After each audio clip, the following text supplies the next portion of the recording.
Hello friends, नमस्कार। आपने देखा अभी 12 तारीख को अहमदाबाद में कितना मेजर एयर डिसास्टर हुआ है। अपना प्लेन क्रैश हो गया एयर इंडिया का, जो कि अहमदाबाद से लंदन जा रहा था। और उसमें कुल मिला के करीब करीब 280 के आसपास लोगों की डेथ हो गई है, जिसमें से करीब 242 लोग प्लेन के अंदर थे। इसमें एक बच गया रमेश करके, बाकी 241 वो, और जिस हॉस्टल पे गिरा वहाँ पे डॉक्टर्स, ट्रेनी डॉक्टर्स वो सब थे, उन लोग की डेथ हुई।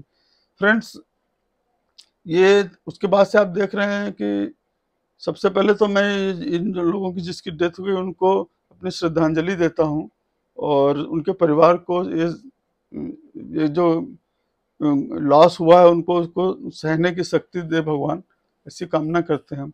फ्रेंड्स, जब से ये एक्सीडेंट हुआ तब से आप देख रहे हैं हर चैनल पे पुराने पुराने पायलट दुनिया भर का अपना अपना लगा रहे हैं कि क्या हुआ होगा, क्या नहीं हुआ होगा, ये होगा। कोई बोल रहा है कि उसने लैंडिंग गियर उठाने के पुल करने के बजाय फ्लैप को पुल कर दिया, ये कर दिया, वो कर दिया, जैसे कोई अनाड़ी पायलट चला रहा होगा। इन लोग को ऐसा बोलना भी नहीं चाहिए। आप पायलट को के ऊपर क्यों दोष दे रहे हो भाई? पायलट तो अपने बचाव करने के लिए कुछ है ही नहीं है, कुछ बोलने के लिए, तो आप उसको उसके बारे में कैसे इस तरह बात कर सकते हो? तो एनीवे, हमने फिर तमाम एनालिसिस किया।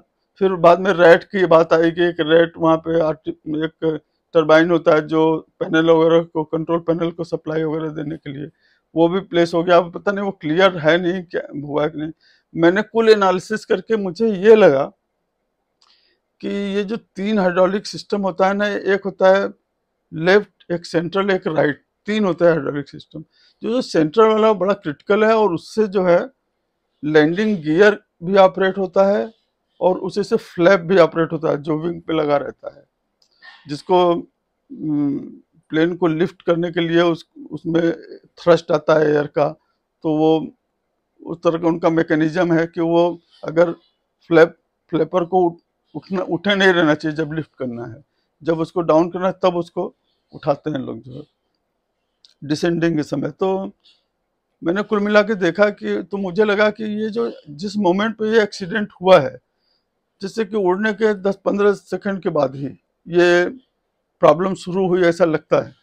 तो देखिए, लोग बोलते हैं कि 50 फीट या 50 मीटर इतने के ऊपर जाने के बाद इमीडिएटली पायलट, अगर सब कुछ नॉर्मल है, तो लैंडिंग गियर अप करने के लिए बोल देता है, गियर अप करके लिए बोल देता है मेन पायलट जो चला रहा है।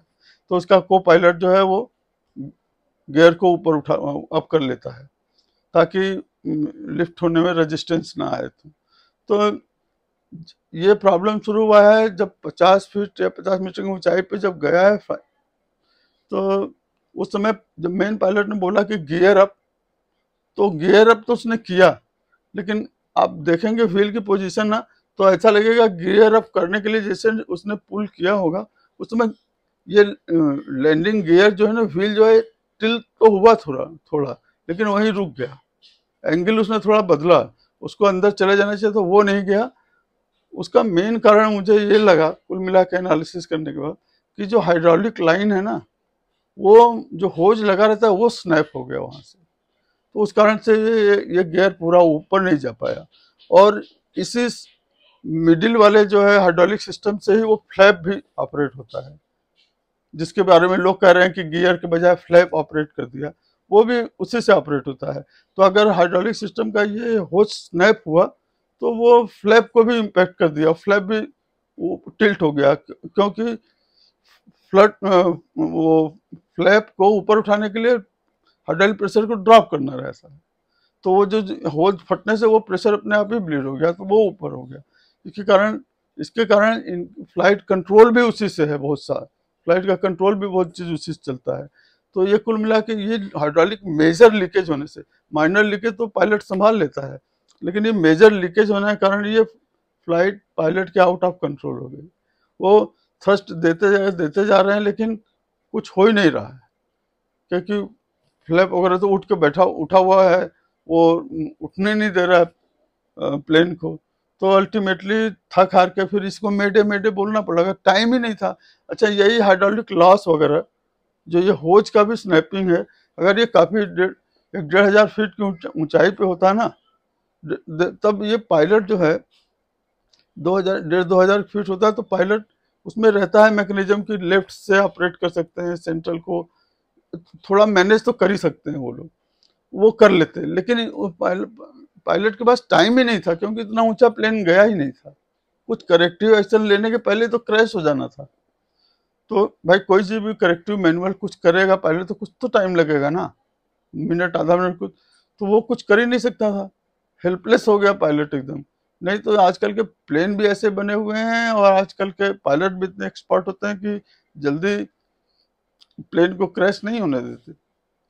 लेकिन ऐसा बहुत रेयर होता है, लेकिन अभी हो गया, अपने देश में हो गया, तो बहुत दुख की बात है। अब मैं तो मोदी जी से कहूंगा कि भाई आप जो है कुछ महामृत्युंजय जाप वगैरह करवाइए, सारे मंदिरों में पूजा पाठ करवाइए, क्योंकि इस समय इस देश में हमारे जो है नक्षत्र नहीं चल रहा है सही। तो फ्रेंड्स यही बताना था, आप देखिएगा ये जो इंक्वायरी होगी ना, तो उसमें यही फाइंड आउट होगा कि हाइड्रोलिक प्रेशर लॉस या स्नैप हो जाने, लॉस हाइड्रोलिक प्रेशर मतलब ब्लीड हो जाने से ये एक्सीडेंट हुआ है, क्योंकि वो पायलट के कंट्रोल में भी जाता है ये हाइड्रोलिक प्रेशर, तो वहां से भी उसको इम्पैक्ट पड़ा होगा। और प्लेन में बैठ के कुछ नहीं कर, बेचारे इतने इनोसेंट लोगों की डेथ हो गई, पायलट की भी डेथ हो गई। बहुत दुख की बात है, हमें तो अपने देश के लिए बड़ा दुख है। तो फ्रेंड्स यही है कि मेरे चैनल को लाइक करिए, शेयर करिए, सब्सक्राइब करिए। आप वेट करिए इंक्वायरी कमेटी का रिपोर्ट आने में, आपको हमें तुरंत मिलेगा कि हाइड्रोलिक प्रेशर का इशू है। थैंक यू फ्रेंड्स, नमस्कार।